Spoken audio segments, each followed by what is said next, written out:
ব্যক্তিকে যদি আমরা দেশে ফেরাতে চাই, আল্লাহর কাছে চাইতে হবে, যে যার সৃষ্টিকর্তার কাছে দোয়া করতে হবে। প্লাস প্লিজ আমি আপনাদের হাত জোর করতেছি, পা জোর করতেছি, আওয়ামী লীগের, যুক্তরাষ্ট্র আওয়ামী লীগের নেতাকর্মী সবাই, ইনক্লুডিং ছাত্রলীগ থেকে আরম্ভ করে যুক্তরাষ্ট্র আওয়ামী লীগের সভাপতি সহ, প্লিজ আমরা পরে গ্রুপিং করবো, কিছু মনে করেন না। আপনার দেশে ভিড়ুক, আরেকবার ক্ষমতা আসুক, আমার এলাকায় যে আপনি ইলেকশন করেন আমি করবো না। আমি শুধু চাই ওনার সম্মানটা ফিরে পাক। বঙ্গবন্ধু বাড়ির সামনে যে মন ভরে জয় বাংলা স্লোগান দিব, আপনার কবরটা জিয়ারত করবো, আপনার কবরটা জিয়ারত করবো, বঙ্গবন্ধুর মাজার জিয়ারত করবো। তারপরে যদি আল্লাহ চায় পুরো বংশ মিলে মক্কা মদিনায় যাবো, যার যার ধর্ম অনুযায়ী সে কাজ করবে। আর ইলেকশন করবো না, কোনো কিছু চাই না, ওনার সম্মানটা ফেরত চাই। আর ওনার সম্মান যদি ফেরত হয়, বাংলাদেশের মানুষকে যদি আবার দাঁড় করাতে হয়, বাংলাদেশের মানুষের অবস্থা প্রচন্ড খারাপ, প্রচন্ড খারাপ।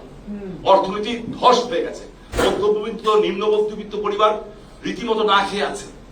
সো এই দেশটা আমাদের, যতই রাগ করি কষ্ট পাই, দেশের জন্য আমাদের লড়াই করতে হবে। আমাদের অতীতের বীর মুক্তিযোদ্ধা এই আমার সিদ্দিক ভাই, মাসুদ ভাই, আমার শ্রদ্ধ মাসুদ ভাই, ওনারা যেভাবে দেশটা স্বাধীন করেছেন, আমাদেরকে সেভাবেই লড়াই করতে হবে।